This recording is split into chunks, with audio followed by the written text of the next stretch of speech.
16-cı fəsil. Həkimlər saat 9-a 5 dəqiqə qalmış gəldilər.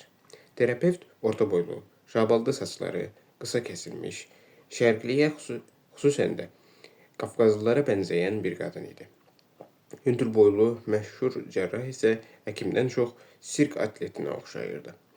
Ona görə də binanın keşikçiləri onu yuxarı buraxmazdan əvvəl sənədlərini diqqətlə yoxlamışdılar.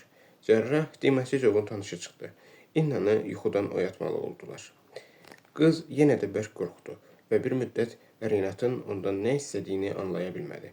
Sonra Şəripovla Dima onu həkimlərlə təklikdə qoyub otağı tərk etdilər. Müayinə təxminən 30 dəqiqə çəkdi. Həkimlər otaqdan birgə çıxdılar. Cərrah terapeutə baxdı və qadın eynəyini düzəldərək Renata müraciətlə dedi. Xəstədə sınıq yoxdur. Çoxlu qançar və sıyrıntı var. Qız bizə dedi ki, ona tanımadığı quldurlar hücum ediblər. Mən anlaya bilmirəm ki, o bütün bu işgəncələrə necə dözə bilib. Hətta əlinin üstündə sigaret yanığının da yeri var. Renat həkimi dinləyərkən hiddətdən əsirdi. Dima onu sakitləşdirmək üçün əlindən tutdu. Biz yaraları təmizlədik, amma xüsusi məlhəm sürtmək lazımdır. Mən sizin üçün resept yazacağam. Həkim izah etdi. Biz indi xəstəyə iynə vurmuşuq ki, yatsın. Yuxu onun üçün ən yaxşı dərmandır. Xəstə ağır sarsıntı keçirib. Cərrah da fikrini bildirdi. Mən hər ehtimala qarşı rentgen olunmasını da məsləhət görürəm. Onu bizim xəstəxanaya gətirə bilərsiniz. Ya da elə burada daxili orqanların rentgen şəkillərini çıxarmaq olar. İcazə verirsinizsə, öz həkimlərimizi bura göndərək. Bir də ki, qızı yaxşı bir psixoloqa göstərmək lazımdır. Cərrah məsləhət gördü. Və əlbəttə ki, sakitlik. Biraz dincəlsin. Bizim həkim briqadamız günortadan sonra bura gələ bilər. Çox sağ olun. Renat başını tərpətdi. Hər şey aydındır. Həkim briqadasını mütləq göndərin. Həkimlər bir neçə dəqiqədən sonra getdilər. Renat yorğun halda divana çöktü və Dimanın üzünə baxdı. Sən yenə də fikirləşirsən ki, mən o alçağı yandırmaqla düzgün iş tutmamışam? Şəripov dostundan soruşdu. Bilmirəm. Dima onun yanında əyləşib astadan dedi. Mən həmişə bu fikirdə olmuşam ki, adam öldürmək olmaz. Yenə də öz fikrimdə qalıram. Amma sənin öldürdüyün bəlkə də adam deyilmiş. O halda məsələ başqa cürdür. Bunların hamısı sadəcə sözdür. Renat onun fikri ilə razılaşmadı. Nə etdiyimi yadıma salanda mən özüm də dəhşətə gəlirəm. Üstəlik də bu dözülməz qoxu. Ancaq mən İnnanın əlindəki sigaret yanığı barəsində eşidəndə onu dərhal öldürdüyümə təəssüfləndim. Gərək onu sağ saxlayaydım ki, əzab çəkə-çəkə ölsün. Bu cür danışma. Dima xahiş etdi. O adam onsuz da əzab çəkib. Həm də dünyada çəkib. Həm bu dünyada çəkib, həm o dünyada çəkəcək. Bir kişi ixtiyarında olan qızı yalnız onunla münasibətdə olmaq istəmədiyinə görə döyürsə, ondan yazıq adam yoxdur, Renat. O adam gücü çatmadığına görə İnnanı döyüb.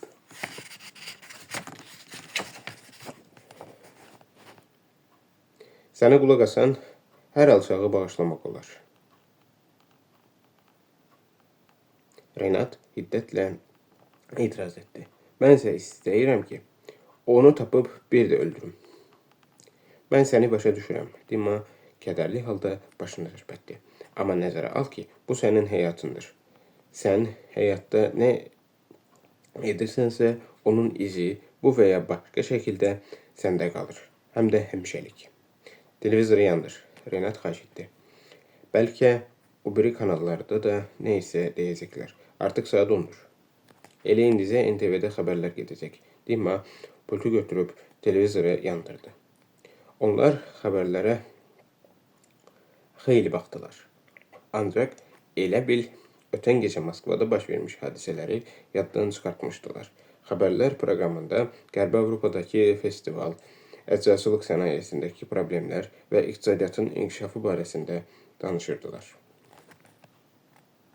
Bəs nə vaxt deyəcəklər? Dima səbirsizliklə çığırdı.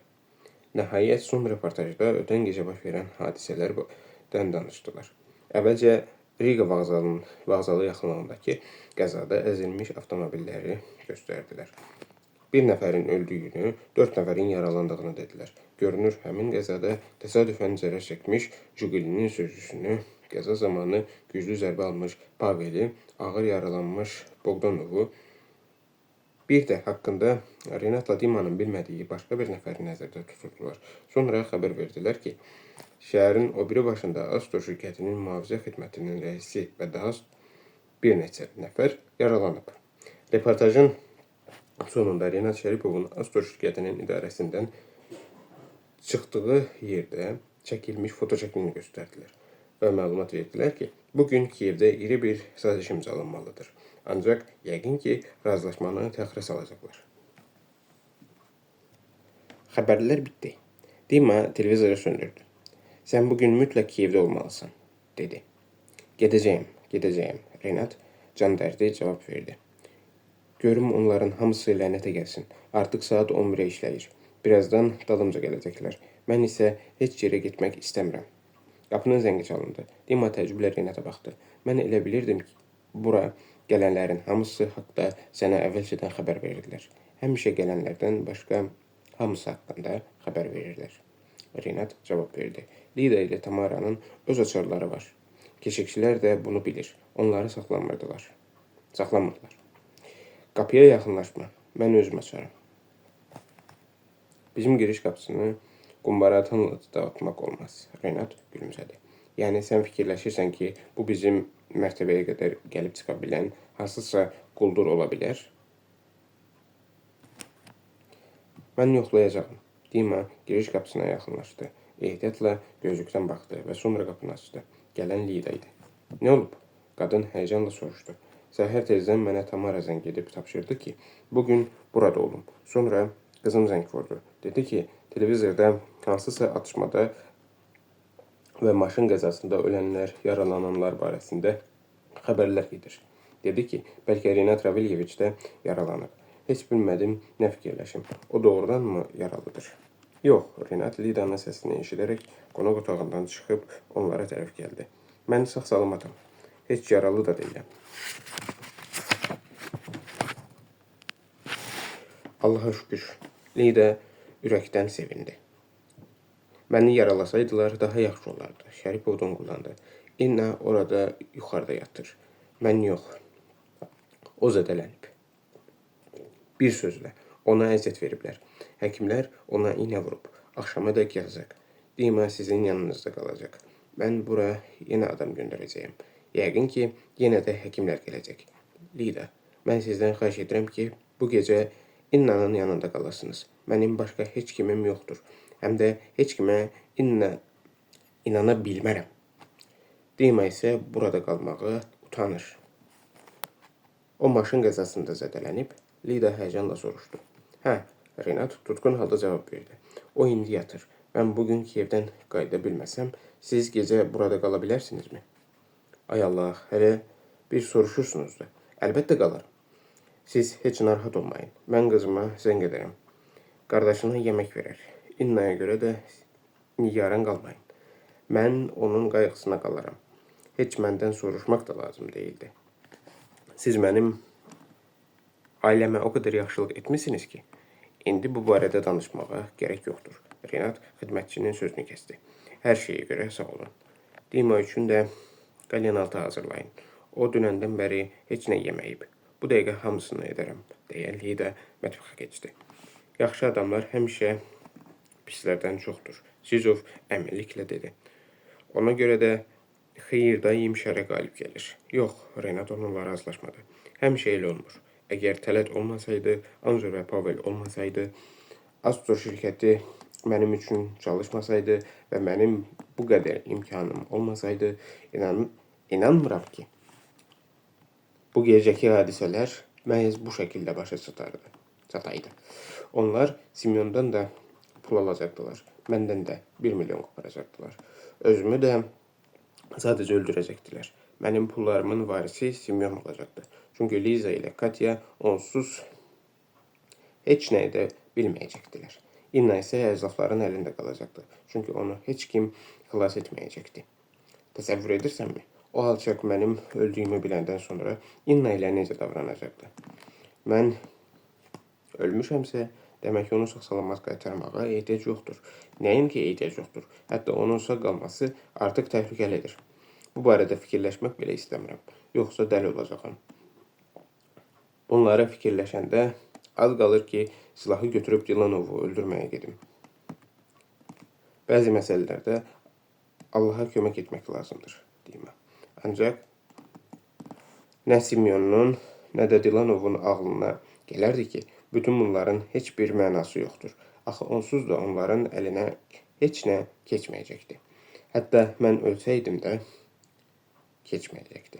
Sadəcə olaraq bir müddətdən sonra burada bir dəstə qatil peyda olacaqdı və onlar hamıya bir-bir həm də qəddarcasına divan tutacaqdılar. Hansı qatillər? Dima təəccüblə soruşdu. Heç nə başa düşmədim. Renat dodağını dişlədi. Özü də hiss etmədən ən dəhşətli sirri açmışdı. Axı qatillər yalnız Qulşenkonun şəxsi göstərişi ilə burada peyda ola bilərdilər. Dayısının məhz bu cür addım atacağına Renat şübhə etmirdi. Çünki onun təbiətinə belə dedi. O öz pullarına başqa bir adamın sahib çıxmasına əsla yol verməzdi. Dima onun üzünə baxaraq cavab gözləyirdi. Yaxşısı budur, məndən heç nə soruşma, Renat rica etdi. Mən sənə yalan danışmaq istəmirəm. Düzünü isə deyə bilmərəm. Demək fikrim də yoxdur. Səni xətaya salmaq istəmirəm. Ona görə də mənə inan və heç nə soruşma. Amma dəqiq bilirəm ki, mənim ölümüm cəzasız qalmayacaqdı. Yenə qapının zəngi çalındı. Yəqin ki, Tamaradır. Renat divandan qalxaraq dəhlizdən keçib getdi və giriş qapısını açdı. Köməkçisi onun qarşısında dayanmışdı. Özü də elə yumruq görünürdü ki, sanki bütün gecəni öz mənzilində rahatca yatmışdı. Etiraf etmək lazımdır ki, bu qadın işləməyi bacarırdı və əvəz olunmaz köməkçi idi. Tamara hətta gözəllik salonuna dəyib saçlarını səliqəyə saldırmağa və makyaj etdirməyə də imkan tapmışdı. Qadın diqqətlə öz rəisinin üzünə baxdı. Sabahınız xeyir. Fikrinizi dəyişdirməmisiniz ki? Niyə elə deyirsən? Dünəndən bəri öz qərarınızı bir neçə dəfə dəyişdirmisiniz. Hər halda səbəbsiz deyildi. Renat dönüb qonaq otağına getdi. Qadın da onun ardınca addımladı və Dimanı görüb dedi. Salam cənab Sizov.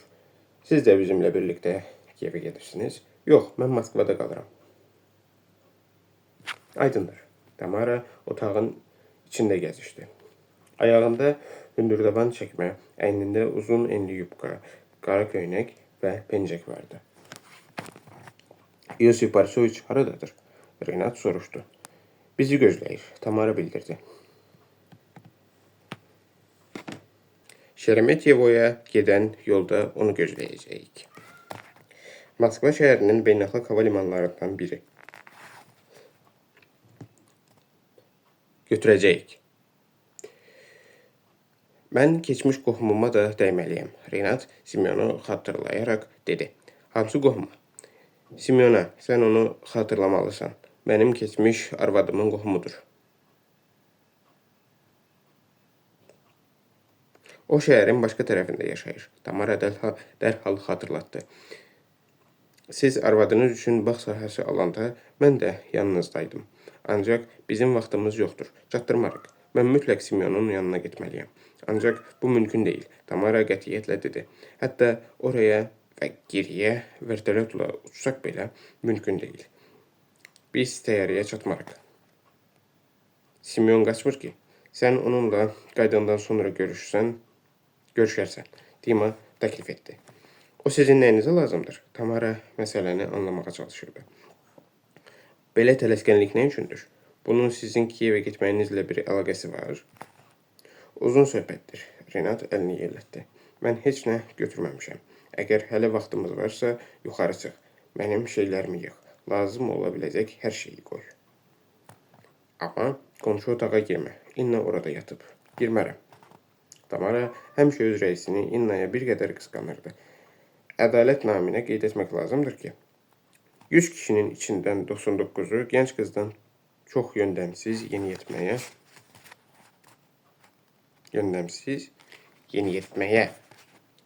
bənzəyən və xüsusi gözəlliyi ilə seçilməyən İnnadansa cazibədar, uca boy, gözəl Tamaranı seçərdi. Ancaq indiki halda 99 insanın fikri Renatı maraqlandırmırdı. O, İnnanı bəyənirdi. Tamara isə bir qadın kimi onu qətiyyən həyəcanlandırmırdı. Köməkçi qadın ona 5 dəqiqədən sonra aşağıya düşdü.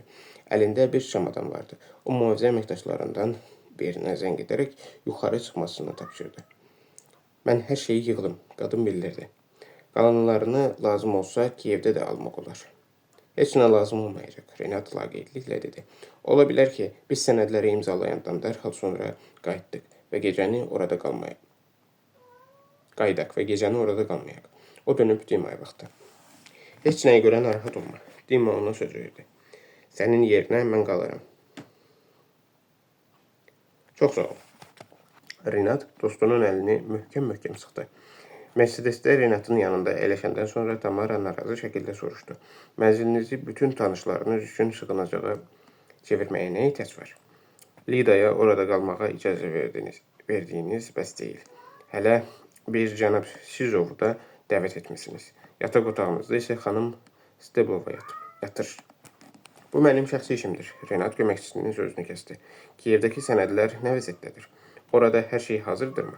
Mən artıq onlarla danışmışam. Sənədlərin imzalanması saat 4-də baş tutacaq. Bildiyimə görə mərasimdə 50-yə yaxın jurnalist iştirak edəcək. Bütün məşhur yerli televiziya kanalları və bir neçə Rusiya kanalı orada olacaq. Son hadisələrdən sonra bu imza mərasimi hamını narahat edir. Səhər NTV kanalında bizim haqqımızda nələr deyildiyini eşitsəydiniz, eşidirdim. Renat cavab verdi. Elə buna görə də getmək qərarına gəldim. Daha da axmaq sözlər danışmasınlar deyə. Onsuz da danışacaqlar. Tamara dedi. Mən artıq hər şeyi soruşub öyrənmişəm. Tələt özünü yaxşı hiss edir. Artıq özünə gəlib və onu ayrıca palataya götürüblər. Pavel indi evdədir. Bugün saat 2-də prokurorluğa getməlidir. Yosif Borisoviçin kiçik həmkarı onunla birlikdə gedəcək. Tələt özünü yaxşı hiss edir. Artıq özünə gəlib və onu ayrıca palataya köçürüblər. Pavel indi evdədir. Bugün saat 2-də prokurorluğa getməlidir. Yosif Borisoviçin kiçik həmkarı onunla birlikdə gedəcək. İndi isə ağır yaralı olan Boqonov barəsində reanimasiyadadır və həkimlər belə hesab edir ki, sağ qalmaya bilər. Laf cəhənnəmin dibinə geçsin. Renat donquldandı. Hər halda hələlik huşu özünə qayıtmayıb. Dünənki hadisələrin başqa bir iştirakçısı Viktor Dilanov ayağı zədələnib. O da xəstəxanadadır. Ancaq milis əməkdaşlarına heç bir ifadə vermir. Təsadüfi güllədən yaralandığını deyir. Tələt də hansısa soğutma güllədən danışır. Məncə müstəntiqlər onların sözlərinə çox da inanmır. Lakin hələlik nə isə sübut da edə bilmirlər. Çünki ikisi də ifadə verməkdən imtina edir. Məgər onlar eyni xəstəxanada yatır? Yox, ayrı-ayrı xəstəxanalarda yatırlar. Ancaq xəstəxanalar bir-birinə yaxındır. Yəni, milis idarəsi eynidir. Ona görə də eyni milis işçiləri əvvəlcə Tələtin, sonra da həmin Dilanovun yanına gedir. Bu bizim səhvimizdir. Renat qaşqabağını tökərək etiraf etdi. Dilanovu şəhərin o biri başına aparmaq lazım idi. Dünən bu ağlıma gəlməyib. Onsuz da milis işçiləri bu yaralanma hallarını Riga vağzalının yanındakı qəza ilə əlaqələndirəcəkdi. Tamara etiraz etdi. Bir də ki, o daha qətiyyətsiz səslə əlavə etdi. Dünən quldurlardan biri də ölüb. İndi onun kim olduğunu aydınlaşdırırlar. Mən bizim əməkdaşların hamısı ilə danışmışam. Qadın sözünün ardına deməyə tərəddüd edərək sustu. Aydındır. Məsələni şəxsən özüm araşdırmağa çalışmışam. Şəxsən özün araşdırmağa çalışmışam. Mən orada olanların hamısını sorğu-suala tutdum. Köməkçi izah etdi. Onların hamısı sizin İnnanı necə xilas etdiyinizdən, onu evə necə göndərdiyinizdən danışdı. Yaralanmış Tələti xəstəxanaya aparmağı tapşırdığınızı dedilər. Sonra isə Dilanovu xəstəxanaya göndərmisiniz. Bizim əməkdaşımıza isə Mercedesin yanına getməyi əmr etmişsiniz. Hamısı düzdür. Nə olsun? O andaman edir ki, heç nə görməyib. Siz maşına oturmuşsunuz və bu vaxt partlayış səsi eşidilib. O deyir ki, partlayış siz artıq maşında olanda baş verib. Afərin. Biz qayıdandan sonra yadıma sal. Onun maaşını artırmaq lazımdır. Məgər soruşsalar müstəntiqləri də bu cür deyəcək. Tamara davam etdi. Ancaq əgər soruşsalar müstəntiqləri də bu cür deyəcək. Tamara davam etdi. Ancaq o da, o biri əməkdaşlar da xatırlayırlar ki, onlar çıxıb gedəndə quldur hələ sağ olub. Onun maşını da qaydasında imiş. Nə olsun ki? Sonra partlayıb. Ola bilər, Tamara razılaşdı. Amma maşın nə üçün partlayıb? Bilmirəm. Mən mexanik deyiləm ki. Bunun mənə dəxli yoxdur. Əlbəttə dəxli yoxdur. Amma hamının yadındadır ki, sizin tanışınız məhz həmin quldur incilib. Başa düşürsünüz? Yox, başa düşmürəm. Bu barədə mənə heç nə demək lazım deyil. O adam yaralı idi. Sonra da öz maşınında yanıb. Vəssalam. Mən daha bu barədə eşitmək istəmirəm. Tamara bundan sonra sustu və vəkilin evinə çatanadək heç nə danışmadı. Plavnik artıq onları gözləyirdi. O Renatın avtomobilinə əyləşməli, Tamara isə başqa maşına keçməli idi. Qabaq oturacağa həmişə mavzicilərdən biri əyləşirdi. Tamara maşından düşəndə dönüb Renata baxdı. Bir sözlə, bizim adamlar belə hesab edir ki, siz igid adamsınız. Onlar sizinlə fəxr edirlər. Mən bunu sizə mütləq deməliydim. Son.